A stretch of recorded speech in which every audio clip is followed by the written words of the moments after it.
but இருந்தாலும் எனக்கு நீ ஈஸியா பேசி பேசி கரெக்ட் பண்ணுவேன்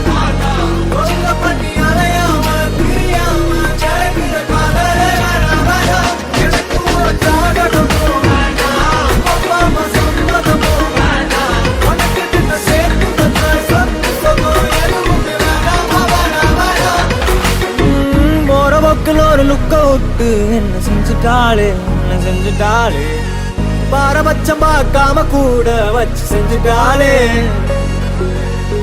ஃபர்ஸ்ட் லுக்க வச்சு பொக்குன்னு தான் ஒண்ணு வச்சுட்டாளே லவ் புக்கு ஒண்ணு நெஞ்சுக்குள்ள ஓபன் செஞ்சுட்டாளே